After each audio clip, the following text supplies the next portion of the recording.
So many times pregnant women say to me, should I make a birth plan? And the answer is yes. Okay? Some women are reluctant to do so because they think, well, if I make a birth plan and my birth doesn't go according to that plan, then I might feel disappointed or I might feel like I've not achieved the kind of birth experience that I wanted to. My sort of counter-argument to that would be, if you don't write a birth plan and let us know what kind of birth experience you want us to help you achieve, how can we help you achieve that?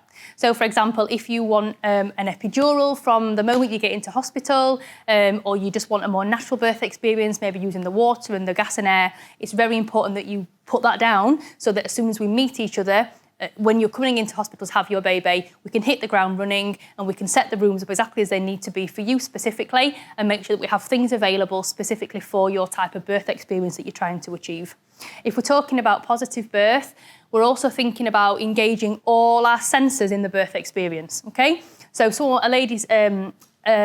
ladies often report that all their senses are heightened when they're giving birth. So their hearing is intensified, their sight is intensified, their sense of smell is intensified. And it's all nature's way of making sure that you can check out your surroundings to make sure that it's safe for you to have your baby, okay? So when you're thinking about that and you're thinking about making that nest, building that nest and that environment for you to have your baby in, think about all the different ways that you want to engage your senses while you're giving birth.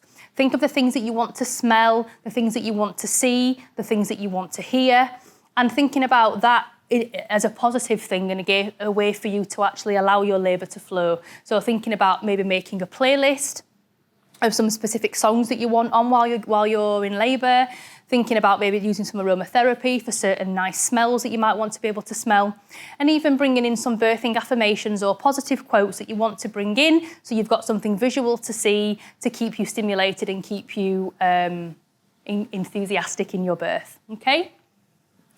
There are various different ways that you can write your birth preferences down. There is a back page on in your hospital notes where you've got a space for you to write your birth preferences. Some people use that and that's enough. Some people want to type them out or handwrite them, bullet point them, paragraphs, whatever feels more natural. Some people also download like a visual birth plan, so it's got pictures on there of the various different options rather than writing it out. And if you're a very visual person, you may well find that that's a more beneficial way for you to communicate your preferences. However you get it down, please just make sure that you do write something there. As a midwife caring for you, one of the first things we'll do is we'll look at the page for the birth plan to work out what kind of experience it is that you want us to help you have. And if there's nothing written there, or if we don't really know exactly what kind of birth experience you want, we then may need to start asking you questions to try and work out what kind of support you might need, and that may well disturb you unnecessarily. So if it's written down, communicated to your birth partner, it's a lot easier for us to actually facilitate that really positive birth experience that we want you to have. So please, I would encourage you, it's a very positive thing to do a birth plan. It's not going to make you feel disappointed, it's going to make you feel empowered and that you're able to communicate what it is that you want so we can help you achieve a really positive birth.